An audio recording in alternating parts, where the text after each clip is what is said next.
Salut, c'est Emeric. Aujourd'hui, j'aimerais te présenter un outil que je trouve incroyable, que j'ai découvert il y a un an à peu près, qui s'appelle Arc. C'est un navigateur internet qui redéfinit vraiment les codes de ce qu'est un navigateur internet. Donc, je vais te montrer tout ça.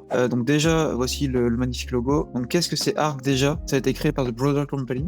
Donc, c'est une boîte qui a été créée pour faire des browsers. Donc, leur nom est assez bien trouvé. Ça a été créé en 2019. C'est basé à New York. Et dedans, on retrouve des anciens d'Insta, de Tesla, de Medium et de Google. Donc, petite boîte avec des petits gens dedans. Arc, c'est quoi? Du coup, ça a été, c'est un navigateur, comme je l'ai dit, qui est sorti en première version le 25 juillet 2023. Donc là, on est en juin 2024, donc ça fait même pas un an. C'est un outil qui est écrit en Swift, donc ça, c'est juste pour les devs. Et surtout, c'est basé sur Chromium. Ça, c'est super important. À peu près tous les navigateurs aujourd'hui sont basés sur Chromium, ce qui permet d'être compatible avec toutes les extensions Chrome. Du coup, vous dites sûrement, encore un navigateur. Et ben en fait, ce navigateur redéfinit vraiment les codes de ce qu'est un navigateur, il repense l'utilisation de ce qu'on peut en faire. Comme je disais, tu gardes tes extensions, tu gardes tes habitudes, enfin, une partie de tes habitudes. Quelque chose qui est important, entre guillemets, c'est que l'interface utilisateur de l'outil est jolie, elle est bien pensée. Ça fait très Mac, c'est pensé pour Mac, c'est écrit en Swift, c'est pensé pour Mac, pour iPhone, et là c'est récemment sorti sur Windows. Dans Arc, il y a pas mal de features, donc je vais te essayer de présenter une grande partie des features aujourd'hui, mais je ferai plusieurs vidéos sur le sujet parce qu'il y en a beaucoup. Donc déjà Arc c'est multitâche, donc on a plein de features, split view, pick, machin, tout ça on va revoir après. Il y a des features en termes avec la création, surtout les easel et les boosts qui sont assez puissants. On a l'organisation, ça c'est ce qui m'a fait venir sur Arc au début, c'est tout ce qui est favoris, onglets épinglés, tout ça. Et on a aussi ils appellent ça Rev Up, donc c'est sur leur site. En gros, c'est tout Make It More Active, c'est ce qui fait en sorte que le navigateur est actif, qui grandit. Enfin, c'est un peu compliqué de dire comme ça, mais on verra après. Du coup, je te montre tout ça. Comme c'est bien foutu, je suis déjà sur Arc en fait depuis le début. Donc si tu connais l'outil, tu l'as remarqué parce que autour, il y a un liseré. Là, il est rose violet. Donc voilà, là je suis sur Arc. Comment ça se présente? Déjà, quand tu l'installes, il y a une animation du turfu. Moi, je te laisse la découvrir, c'est vraiment stylé. Quand on arrive, donc on n'a pas tout ça. Moi, j'ai déjà 4 espaces. On va rappeler ce que c'est. Là, je vais créer un nouvel espace pour faire comme si on vient d'arriver. Donc, je vais créer un espace que je vais appeler test. Je vais lui mettre un nouveau profil que je vais appeler test. Et je vais lui mettre un thème. Ça, le thème, c'est stylé. C'est pour mettre la couleur autour, en fait. Par exemple, si je veux mettre un truc pas trop éclatant, ouais, je vais mettre un petit bleu. On met un petit bleu comme ça. On peut aussi faire on peut ajouter des points, faire des dégradés. Par exemple, là, c'est violet en haut là-bas. Et là-bas, c'est plus vert. Voilà. On peut même mettre 3 points, je crois. Voilà, on peut mettre 3 points. Enfin bref, vous faites un peu ce que vous voulez. Vous pouvez choisir la puissance de la couleur et mettre un peu du grain si vous voulez. Moi j'aime bien, c'est sympa. Bref, vous avez pas mal déjà, rien que là, on vient d'arriver, on a déjà de la customisation de fou et c'est en vrai c'est bien fait, c'est joli et tout. On a le thème light et le thème dark. On va rester là-dessus, je vais créer mon espace. La magnifique animation qui n'est pas très bien scalée, mais c'est pas grave. Donc là je suis sur mon espace. Mon espace du coup c'est un point, ok, il s'appelle test, je vais le mettre à la fin, pas mélanger. J'ai déjà plein d'autres espaces. Et là j'ai mon espace test. Du coup, t'as dû remarquer, il y a déjà deux notions importantes, c'est la notion d'espace et la notion de profil. Voilà. Donc en fait, là j'ai plein de trucs. À chaque fois j'ai un titre, mon profil, et en fait le titre c'est le nom de mon espace. Donc là par exemple j'ai 4 espaces qui sont dans le même profil. Ça c'est un petit problème, mais c'est un problème de synchronisation, c'est pas grave. Et à la fin j'ai un profil test avec un space test. Bon, très bien. Qu'est-ce que ça change? Ici à gauche, vous avez une barre d'onglets. En fait, c'est pas comme sur Chrome ou sur tous les autres navigateurs où tous les onglets s'entassent en haut. Vous en avez 47 et c'est le bordel de s'y retrouver. Là, ils sont mis sur le côté à gauche. Si on fait juste ça, tu vas me dire, ça n'a aucun sens. Que j'en ai 47 en haut ou 47 à gauche, c'est pareil. En fait, Arc vient avec tout un tas de settings, des préférences, qui permettent automatiquement clear les onglets auxquels tu ne vas pas souvent. Du coup, je vais faire ma première recherche. Donc, soit je clique sur New Tab, et là, magnifique truc central, un peu comme un truc d'IA, ou enfin un prompt, un peu comme tout simplement comme le Spotlight. Mais sur Mac, on a le Spotlight, on fait commande espace, hop, et on a une recherche globale. Là, on a pareil. Donc, moi, souvent, ce que je fais, c'est commande T, ça va beaucoup plus vite que de cliquer. Et là, je fais ma recherche. Par exemple, ma recherche, ça va être Arc Browser. Entrée. Et donc là, il m'a sorti la recherche Google. Là, c'est normal, je clique. Il me propose de le traduire, on fout. Voilà, là, j'ai mon site. Jusque-là, tout va bien. C'est un navigateur normal. Là, c'est mon onglet. Je peux en ouvrir un deuxième, par exemple. Je peux en ouvrir un troisième, Slide Dev. C'est le truc d'aujourd'hui. Magnifique. Si je change de profil, du coup, forcément, ils n'apparaissent plus.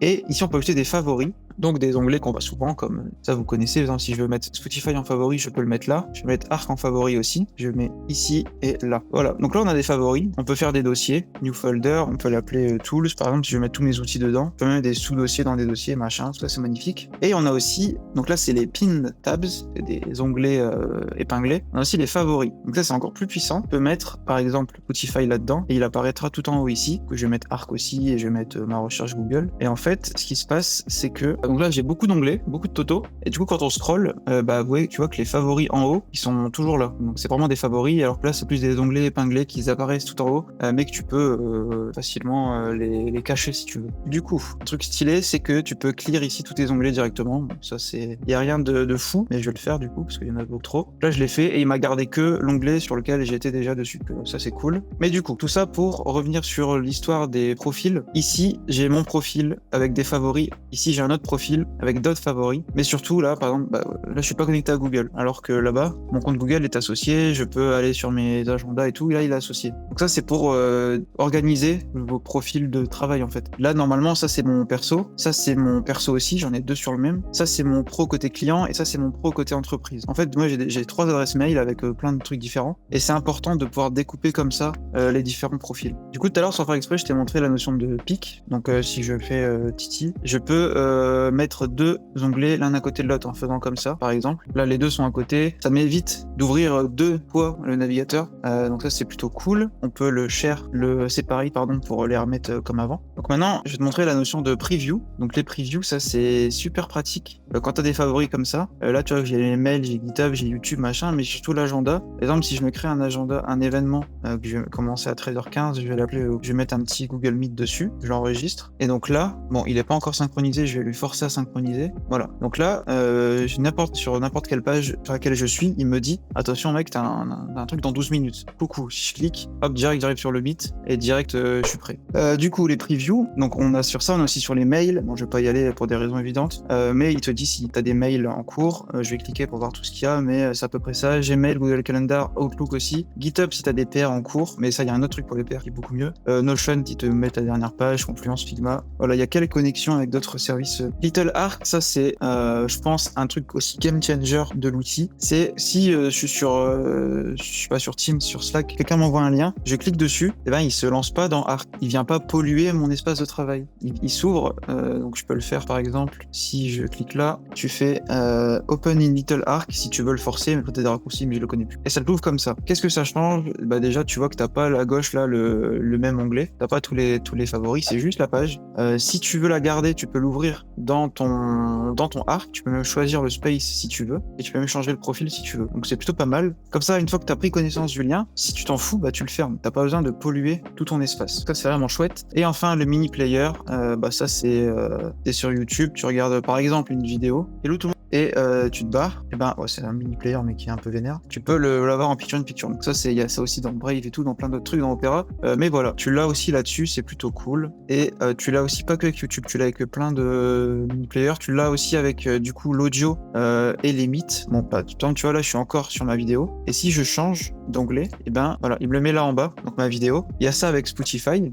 Si tu écoutes une musique, tu peux la mettre en pause directement ici, ça c'est incroyable. Et surtout, ce qui est ouf, et moi que j'utilise tous les jours, c'est du coup si je suis sur un meet, que je participe à la réunion, que je vais ailleurs, donc ça par défaut il l'ouvre tout le temps comme ça, moi j'aime pas, je l'avais désactivé. Du coup les players, ça permet d'avoir en petit comme ça en bas, dès qu'on quitte YouTube, Spotify ou même par exemple un Google Meet, vous avez en bas une petite fenêtre comme là, comme vous voyez ici. Vous pouvez mettre en pause la vidéo directe, mettre en pause la musique. Si t'es sur Google Meet, tu peux te mute, tu peux activer, désactiver ta caméra. Ça c'est super bien parce que du coup tu peux être sur internet, faire des trucs, en même temps être en Meet, et si quelqu'un arrive, tu dois vite te mute ou tu dois faire un truc, tu vas te moucher, t'as pas besoin de rechercher ton onglet, même si bon, il est assez visible du coup, mais tu peux direct ici décocher, bam. Ok. Du coup create, il y a le dev mode. Le dev mode, qu'est-ce que c'est? C'est ici on a des options. Donc on a l'URL, mais on a aussi des options. D'ailleurs pour copier une URL, fais maj commande C, hop, ça la copie. Et ça c'est incroyable, t'as pas besoin de retour. Enfin bref, c'est un raccourci. Si tu veux vite partager un truc, tu fais maj ctrl C, hop, et tu l'envoies.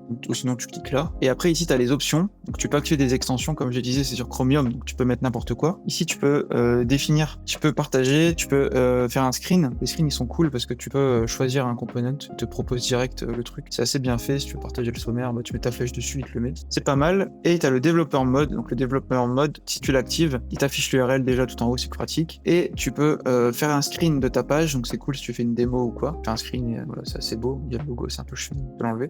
Tu peux mettre la console comme ça. Tu peux changer, voir direct le network, inspecter les extensions. et le split view. Voilà, c'est juste des raccourcis visibles comme ça. Tu peux l'activer. Par exemple, moi je l'activais sur localhost uniquement, souvent. Et du coup, dès que je suis sur une page en localhost, bah c'est que je dev un truc et du coup, je peux facilement voir les trucs. Et surtout l'URL qui est bien parce que du coup, comme tu peux le voir, sinon l'URL elle est pas en entier. Il faut cliquer dessus pour voir l'URL. Donc c'est bien parce qu'en vrai, t'as pas besoin de voir l'URL tout le temps quand tu navigues. Mais quand tu dev, bah c'est cool quand tu fais du routing ou quoi d'avoir ton URL. Du coup, ça c'était le dev mode. Et un truc ouf, c'est les isol. Du coup, est-ce que je peux en créer un à partir d'ici? Je ne pense pas. Il faut que je passe par la librairie. Du coup, je vais te montrer d'abord la librairie. Donc la librairie, c'est dès que tu installes un truc, par exemple download Arc, je download Arc from Mac, hop, là il me le jette là-bas, incroyable. Et voilà, ça c'est ma zone de téléchargement. Donc c'est les 4 dernières que j'ai téléchargées, c'est ça. Et ça c'est trop bien parce que du coup, un truc qui arrive très souvent, c'est je dois télécharger par exemple ma carte d'identité sur mon drive, et après je dois aller sur un autre site pour faire une démarche ou quoi, et je dois drag and drop ma carte d'identité. Et bah je fais ça, hop, et je la drague, et hop, et voilà, elle est dedans. Pas besoin de retourner dans le Finder pour rechercher mes trucs. Je l'ai là. Là c'est mes 4 derniers. Si je clique, j'ai mes plus que 4 derniers. J'ai les médias aussi, et du coup les isol, donc là il y a les space,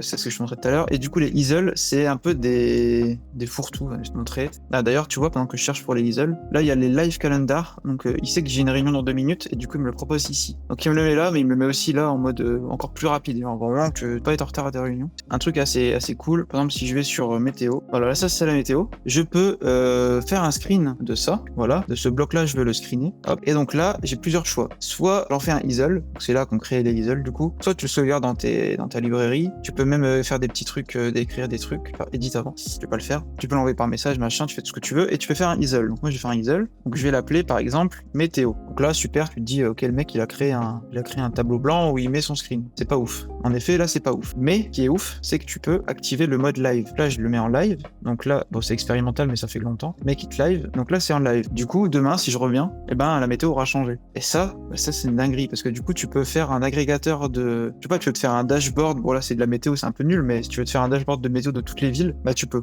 Moi je le faisais, c'était pour les commandes Amazon par exemple ou autre site. Quand j'avais plus de 2 commandes en même temps, pour assurer le suivi, bah je faisais un screen sur le site, sur la plateforme, j'activais en live, et du coup dès que j'arrive sur mon isol, et ben hop, je vois tout le suivi de mes commandes. Ça c'est très pratique. Après bah comme tous les éditeurs, tu peux mettre des flèches, tu peux mettre ce que tu veux, des ronds, des carrés. Tu peux partager le isol à quelqu'un d'autre, donc si tu veux collaborer là-dessus. Et voilà pour les isol. C'est assez puissant. En vrai je l'utilise pas souvent parce que j'ai déjà beaucoup d'outils au quotidien, mais du coup il y a juste pour les livraisons, quand j'en ai beaucoup, genre souvent à la période de Noël ou quoi, je me fais un isol livraison, c'est très bien. Donc là t'as vu une autre feature de Arc là sans faire exprès. Quand tu cliques sur un lien, de temps en temps, je sais plus comment ça se provoque, mais ça se provoque, t'as Arc qui s'ouvre comme ça en mode plus petit et par dessus ton navigateur, donc tu peux si tu veux fermer comme ça tu le vois plus, ou alors l'expand et là tu l'as dans tes onglets. Voilà, c'est juste ça que je voulais montrer. En fait il y a tellement de features que des fois c'est compliqué de savoir lesquelles sont qui. Donc t'as les share space, bah, c'est pour partager des espaces avec des gens. Et t'as les boosts, donc les boosts c'est un truc de ouf aussi. C'est en gros une possibilité d'ajouter du CSS et du JavaScript aux pages. Donc par exemple moi j'avais une sur YouTube,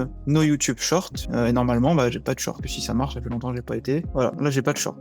J'ai aucun short parce que du coup j'ai un boost qui dit quelqu'un a dev un truc, normalement je peux le voir, comment je peux le voir, mais on va le voir, hein. Voilà, je peux le copier et si je vais dessus, voilà. Donc ça c'est un boost donc qui a été créé par la browser team, et tu peux ajouter ou pas, c'est un peu comme une extension mais vraiment ça change juste, c'est beaucoup de trucs de préférence. Là je peux du coup l'activer, le désactiver, et il y avait un truc tout à l'heure ici où je peux rename le machin, mais je peux aussi changer la police. Là je change la police de tout YouTube si je préfère comme ça. Je peux faire des trucs, je peux rajouter du code en plus, voilà. En gros ça c'est l'idée, c'est des extensions mais encore plus poussées entre guillemets, parce que du coup tu peux vraiment faire des trucs de ouf et ça te permet de débloquer des nouvelles features, genre là bah j'ai plus de shorts et ça me saoulait d'avoir des shorts, donc c'est cool. Et il y a sûrement beaucoup d'autres utilisations mais là en tête j'en ai pas en tête. Maintenant l'organisation, donc du coup je t'ai déjà montré le live calendar, GitHub live folder, ça je peux pas te le montrer, du coup je te montre ici. En gros quand t'as une pull request sur GitHub, et ben automatiquement lui il te crée un dossier pull request et il te le met dedans, et tu peux voir avec un petit logo, normalement voilà on le voit pas, mais tu peux voir l'avancée de la PR si elle est en attente en gros quoi, donc c'est un truc de dev, mais c'est cool. Moi dans mon équipe j'ai plein de microservices et on a souvent des PR, et bah dès qu'il y a une PR et que je clique dessus, bah quand je la ferme, si la PR est encore en cours, bah il sait que je vais sûrement y retourner bientôt, du coup il me le met dans un dossier comme ça pull request, c'est plutôt cool, mais du coup exclusivement pour les devs. Pin tab favorite, ça j'ai montré, librairie j'ai montré, et le Air Traffic Control, ça c'est un truc de préférence. Les préférences, donc du coup quand t'arrives sur les préférences, t'as tout plein de trucs. T'as les trucs généraux, t'as les profils, t'as Max, ça j'en parlerai dans une autre vidéo. T'as l'icône, tu peux changer d'icône, magnifique. Et du coup, t'as les links, voilà, Air Traffic Control. En gros, tu peux dire, si mon URL elle contient Meet, bah du coup, tu l'ouvres dans, je sais pas, personnel. Par contre, si mon URL elle contient autre chose, tu l'ouvres dans ça. Ça, c'est super bien parce que, par exemple, moi, chez mon client, on a certains outils, et ben, je l'utilise que chez mon client. Du coup, quand je clique dessus, bah, c'est bien qu'il m'ouvre directement sur le bon profil. Comme ça, j'ai pas besoin à chaque fois de galérer. Donc ça, c'est plutôt cool.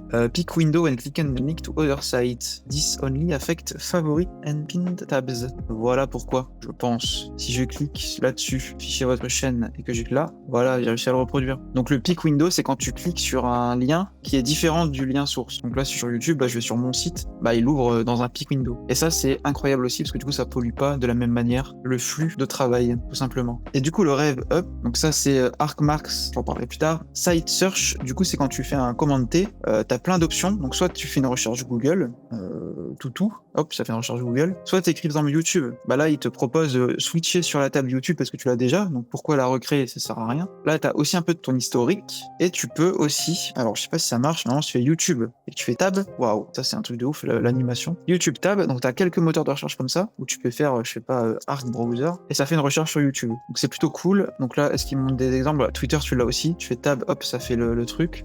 Tu peux le désactiver, tu peux ajouter des nouveaux sites search si tu veux. Commenter site search, voilà, par défaut, on a ça, Amazon, Apple, Favoris, Figma, GitHub, Google, on a plein de trucs déjà par défaut. Et du coup, tu peux en ajouter d'autres. Bon, après, il faut qu'ils soient compatibles, mais ça, c'est pas mal. Amazon, du coup, tu l'as. Spotify, tu l'as. Spotify, ah ouais. Et l'animation, vraiment, chaque fois, elle est ouf. Amazon, c'est très joli et c'est très efficace. Le site search. Et du coup, tu as aussi l'IA. Alors, je sais pas si là, elle est activée. Ça doit être un truc Artmarks. Du coup, je te montrerai ça à la prochaine vidéo. Hop, voilà, ça sera pour la prochaine vidéo. Du coup, si ça t'a plu, n'hésite pas à t'abonner pour voir plus d'infos et plus de vidéos sur Arc. Donc, du coup, prochainement, Arc Max et Arc Search qui vont arriver. Mais du coup, il y aura aussi plein d'autres vidéos, je pense, sur Notion, sur d'autres trucs. Et si la vidéo t'a plu, mets un petit commentaire, un petit avis, ça me fera très plaisir. Salut!